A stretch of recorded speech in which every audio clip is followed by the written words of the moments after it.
Keep this book of the law always on your lips.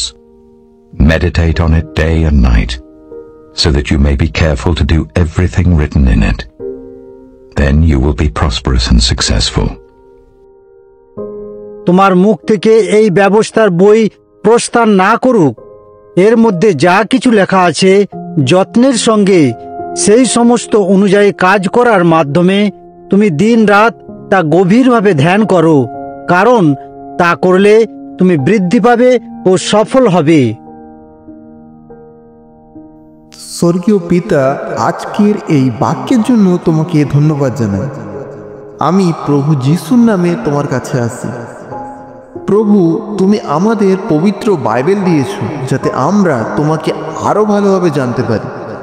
তোমার বাক্য কেবল কঠোর নির্দেশাবলী তালিকা নয়, বরং তোমার দিকে পরিচালিত জীবনের একটি পথ।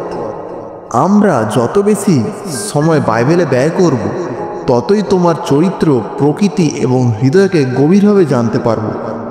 এইভাবে আমাদের কাছে নিজেকে প্রকাশ করার জন্য তোমাকে ধন্যবাদ। এই প্রার্থনা যিশুর নামে চাই, শ্রবণ ও গ্রাহ্য করো।